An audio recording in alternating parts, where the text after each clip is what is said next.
Hi, my name is Brooke Atterbury. I'm the Communications and Marketing Coordinator for the town of Breckenridge. Last night we had a town council meeting and I am joined by Kelly Owens. How are you today? I'm great. I'm a little bit cold, but I'm happy to be outside still. Yeah, we're in December and it's cold. There's snow on the ground. What more can you ask for, right? Yep, we just got through the lighting and it was gorgeous. So many kudos to all the town staff that made that happen. It was a big success. Nothing but good things on the streets. Yeah, it was beautiful. So, well, let's just jump into what we talked about last night. And we had two guests yesterday kind of start us off a little bit. And that was Speaker McCluskey and Senator Roberts. What can you tell us about that? Well, we're just so lucky that they're our community members because they're so in touch with the issues here. They're easy to get a hold of. They've been great representatives for us.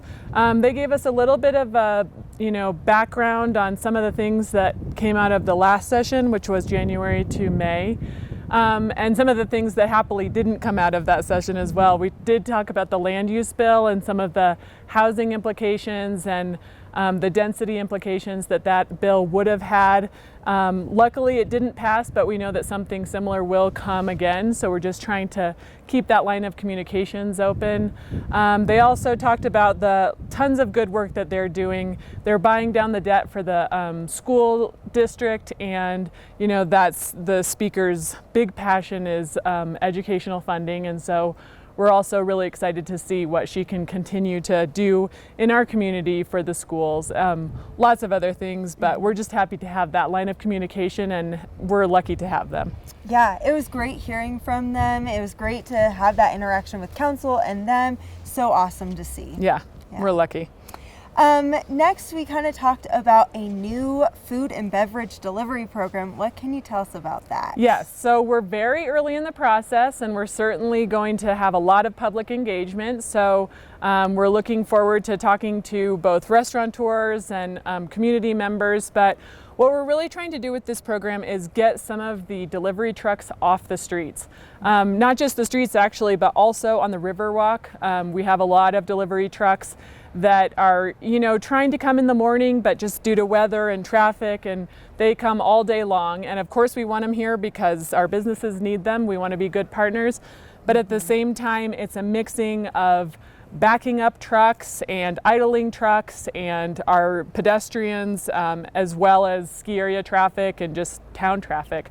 So we're really trying to simplify that whole program. And one of the strategies that Vail has done over in the town of Vail is that they have a central facility and all of the delivery trucks for food and beverage come into that facility, offload.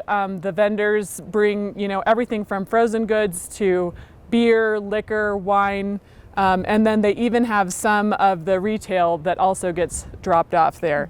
So then small electric carts bring it door to door. They can do dark drops. So that means nobody's even at the restaurant. They can bring the goods in and leave them. And I think that this could be a win for everyone in the community, but there's tons of logistics to figure out. We were looking at running a pilot this summer, which is, just 6 months away. And it would start in June, and we're looking at putting it in the Tiger Dredge parking lot, which is just behind the Riverwalk Center. We feel that it's an appropriate location because it will be tucked away out of sight. It's a facility, so there will be a temporary kind of tented structure there. It's not going to look great, but hopefully mostly hidden.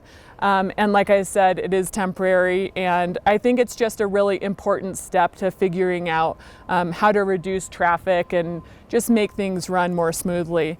The other thing that I'm most excited about is down the road, we're hoping that this whole infrastructure could be used to get the trash and compost out of along the Riverwalk, out of the back of restaurants, and just really clean up our town, make it run even better than it runs now. Yeah, it was really cool to see the video from Vail. It was cool to see the people who run this program come and talk to you guys. I think it'll be a really great program. Yeah, they've had a lot of experience, a lot of learning over in Vail, and we can capitalize on that, which is great. Yeah, that's awesome. I can't wait to see where that one goes. Yeah, me too. Next, let's talk about the brand new housing I guess, structure that's going on over by the Justice Center that is called the Justice Center as of right now. Right. What can you tell us about that? Well, we're kicking around some different names, and it's a county-town joint project, so it's important that they are also kept in the loop. It sounds like maybe Larkspur. That sounds like a front runner right now, but we'll see where we end up with that. More importantly is that the lottery is going to open in January. We're hoping to have people actually in there in March, and that's 55 units. And lots going on with that. Please go to the Town of Breck Housing website and sign up to get into that lottery. It's going to be early January, so please fill out that application as soon as possible if you're in need of housing. Yeah, and those are really cool. Every time I drive by it, it's really cool to see the progress that they've made with those. Yeah, the outside is beautiful, but the inside is really amazing. It's everything from studio 1 and 2 bedroom apartments, and they're brand new and just, I mean, they're awesome. That's our project that is with Fading West, and so those all came over on, they're, fabricated over in Buena Vista. They came over on trucks and they've stitched them all together and put everything. So that's been a big learning experience for us and very exciting for the town of Breck and the county together. Awesome. Well, I can't wait to start leasing those out and everything like that. Yeah, same with everybody here. Yes. So let's talk about BGV. They came and had a smaller discussion, but what is the update that you can give us on that one? So that project is super complex, and we've talked about it in several of these TV specials. I'm just going to focus on what the new kind of the newest portion of that project, which is how we're looking at the affordable employee housing. Originally, we had a very big development going on the Gold Rush parking lot, North Gold Rush, so that's across Highway 9. That has some complexities with workforce having to cross that street. It's a busy street. It causes a lot of backups when individuals are crossing. So BGV brought us another plan, and that includes splitting some of the housing to that Gold Rush lot and the other housing over, we call it the Entrada parcel, which is across the street from 7-Eleven. We saw a very similar development from BGV about a year ago, and so we sort of know what it'll look like. It'll be studio bedrooms, probably around 60 units over there. And it's an improvement on this project because it is making more livable housing for people. That's a great location, still very walkable, but also not pressed up right on the highway. So we're happy with all the developments. We've worked really closely with BGV through this whole process. They've given a little, we've given a little, and hopefully the community is just going to be a winner in this whole project.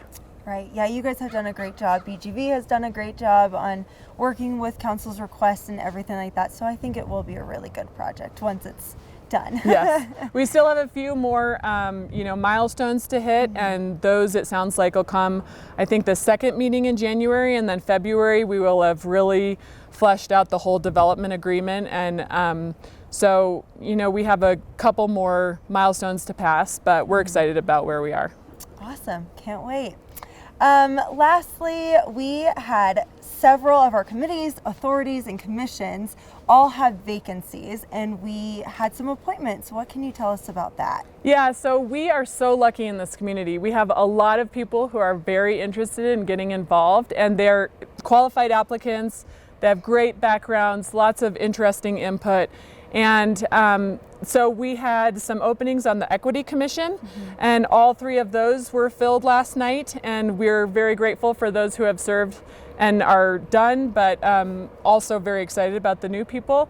In addition, we had an opening on the Events Committee, which we've filled, and that person has some great background in sustainability and sustainable events, so that's really exciting.